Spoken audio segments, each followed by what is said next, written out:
vortex. So,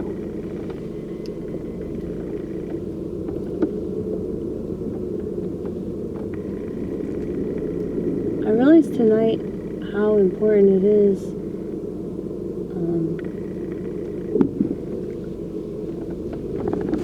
to talk about something that we're not even allowed to say.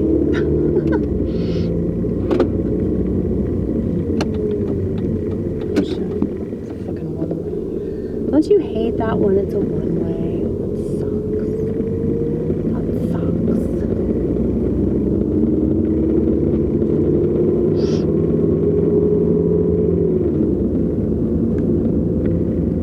I kind of want to take the long way.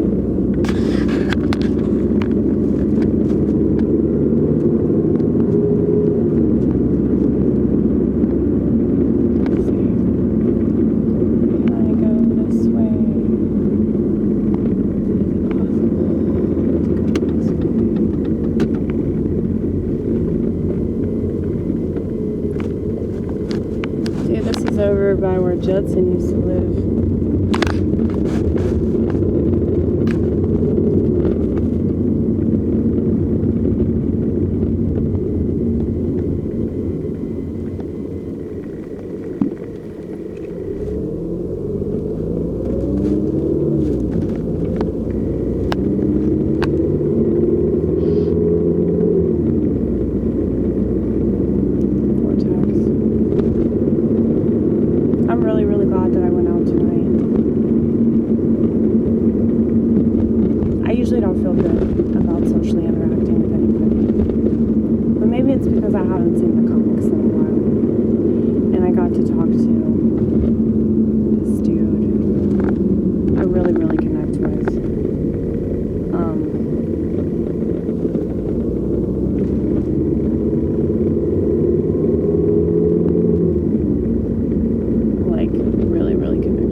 Like they're like from another generation, but like you feel like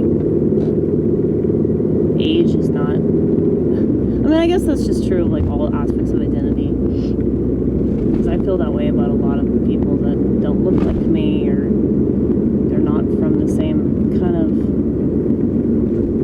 like upbringing or whatever. But we just kind of see the world the same. Like this guy. He's seemingly autistic, and he came up to me like when he first started doing comedy, and he asked me if I thought he was schizophrenic. Because he's like autistic. I'm telling you, all of this stuff is the same. It really is, because the kinds of thought patterns, they're considered disordered, but there's an order that we have that the world just doesn't fucking understand, you know?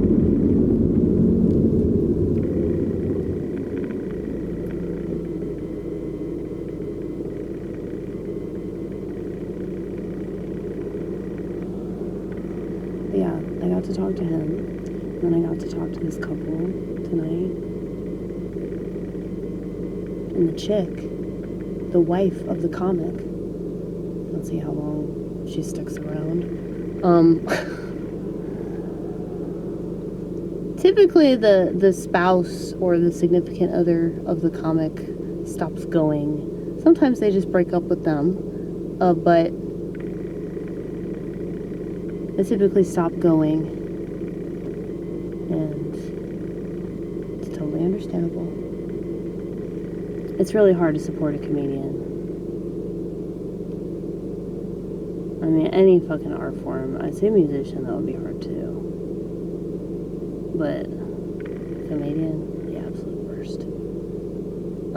Absolute worst. Anyway, she said you were my favorite. That means a lot coming from a lady. Mainly because I have trouble with women. I mean, I don't hate women. I really don't. I just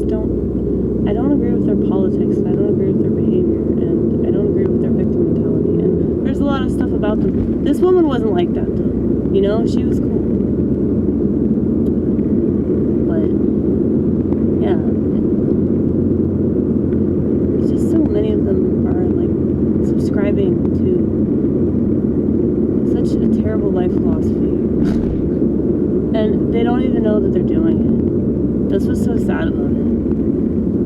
I'm just having more and more empathy for them.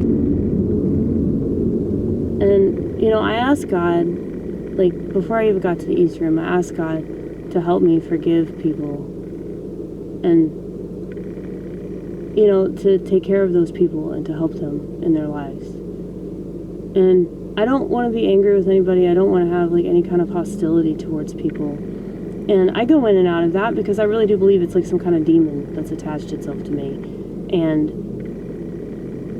I think I could make use of the demon. You know, like that's why I guess I just can't see myself ever shedding it. And maybe I'm not supposed to. You know, like, the more I think about 2 Corinthians, I'm just like, dude, that's gotta be what it is. A messenger of Satan to buffet me? What else is that but a fucking demon, dude? A messenger of Satan? I'm just saying. It's kind of obvious that Paul definitely would have been thought of as a schizophrenic. Okay? Paul, Jesus, all the saints, all the apostles, all the actual Christians.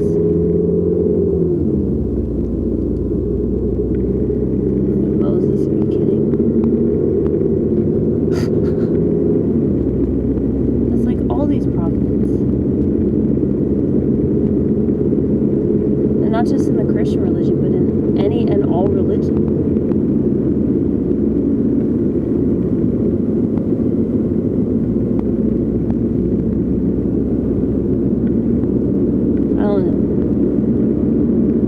I'm more realistic about this sort of thing. Religious people do not like this conversation, though. They don't like it at all. I feel like I'm this bridge. I'm this bridge for people to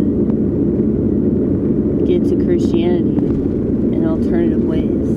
Because that's how I got to Christianity. I would say that becoming a Christian via stand-up comedy is the most alternative way to become a Christian.